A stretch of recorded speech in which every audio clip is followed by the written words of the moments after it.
So, hey guys, welcome to this new episode of 22 Podcast. And I'm very sorry, guys, I've been under the weather throughout the weekend. That's why I couldn't come up with a preview. I actually did, but it was not looking good, and I was not looking good in the video. So, I didn't post it because I was a little bit under the weather, like I said earlier. But right now, I just have to do a preview. I'm even late for work. You can see I'm dressed in shirt. I'm actually heading for work, but I just have to talk about football. So, let me give you a quick one of what happened on Saturday. Arsenal against Fulham. That game was actually amazing. For me, Arsenal has been the most impressive team across Europe. They are not conceding goals a lot like they used to. You can't compare last season and this season altogether. You've seen that they've improved massively.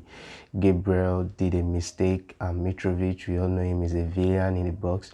He took advantage of what Gabriel, I don't even know what Gabriel wanted to do with the ball. He was clueless, and Mitrovic took absolute advantage of that, and he scored a beautiful goal.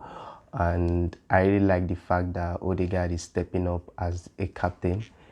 We didn't we A lot of people were surprised when Ateta named Odegaard as the captain of the team, but we have seen he has taken that responsibility on his shoulder and he's taking it well. He steps up, he scored a wonderful goal. He was in a tight space, not too much space for him because after that Shaka assist to him, but he find a way to score that goal, which is very wonderful, by the way.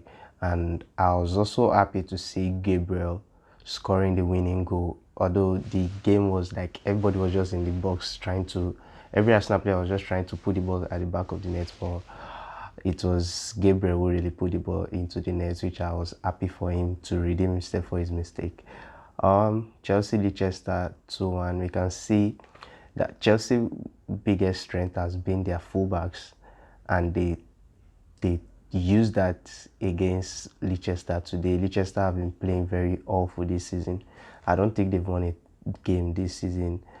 But Chelsea actually played a good game, and I think the most important thing is to win, and they did that again. Once again, they did that while having a lot of bad player in the squad. I must say some players are not playing up to their potential. We can see Kai Havertz, Mount. They've not really made a statement this season, most especially Kai Havertz. Liverpool versus Bournemouth.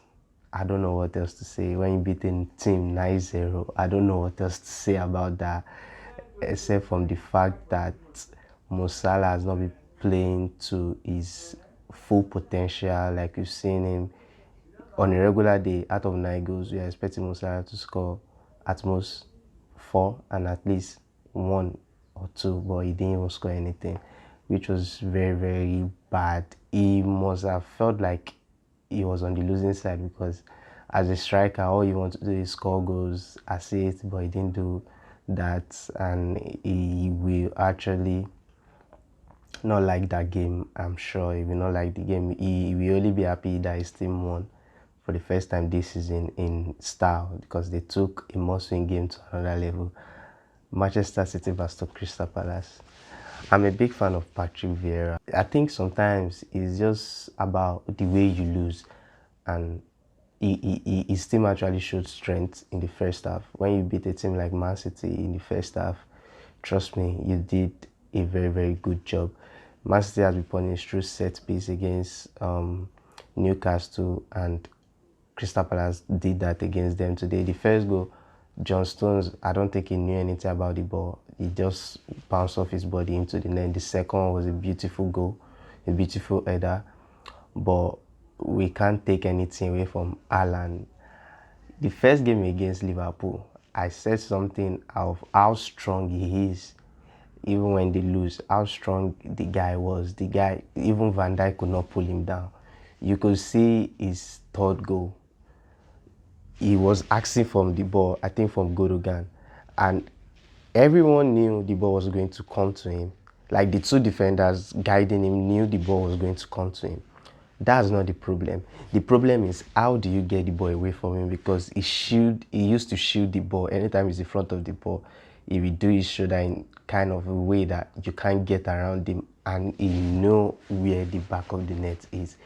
he just does this over and over again. This is the kind of play he has built his reputation on, and his reputation just go on and on and on. I'm very happy for the guy with the way he's adapting to Man City. I'm a big fan of Man City. I love the way they play their game, and now they have this thing that they don't.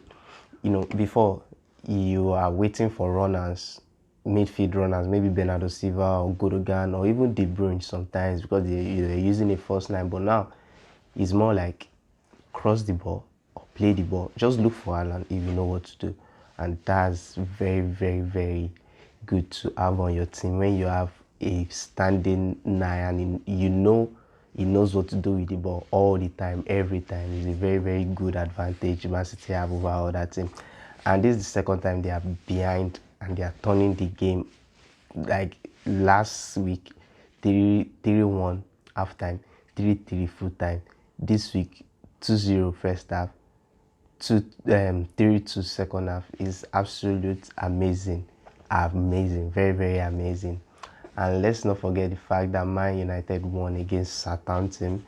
Um, in that game, the only work Man U had to do was just win. It's a must-win game for them. They didn't play a beautiful game, but at the end of the day, they had 3 points, which was good for their confidence, and they had a clean sheet, which was good for their defense that have been absolute shambles this season. And I'm very, very, very happy to see that happen, but they didn't really entertain anyone. It's good, it's good. And let's go over to Spain where Madrid and Barcelona won again, another week, another win. The two of them will be fighting for the La Liga title, we know, but as at now, Madrid still have advantage because they won 3 out of 3. Barca has won 2 out of 3, and the two of them have not lost this season. And if I want to talk about a team that I saw inconsistency in them, is Paris Saint-Germain. You get me? They have absolute mad attackers, like very, very good attackers, but they didn't gel. They didn't gel because I watched the match actually against Monaco. They didn't gel. Their holy goal was from a set piece, a referee decision. I mean, was it from a penalty? Neymar tricked the defense. If the guy committed, the referee didn't blow at first. He went to look at VAR when the ball went for a throw-in. When there was another foul in their half, in PSG half of the pitch, and I think the VAR contacted him that he should go and look at what happened. I just want to say, this is the kind of thing we saw in Champions League that get them knocked out. When the three of them don't connect, they don't play as a forward. They are just missing each other. I don't know if it was the pressure to come back into the game because they have always been the one scoring first. I don't know what happened. Maybe if they have scored first, maybe it's going to be different. But all in all, I just think that they've not getting that rhythm yet. Even if you've seen them trash teams earlier this season, I still think when their opponent is good enough, they don't gel well, which is not good enough for PSG and the money they've been spending and the project they are trying to build. And that will be all. And thanks for watching 22 Podcast. Don't forget to click the subscribe button and like the video.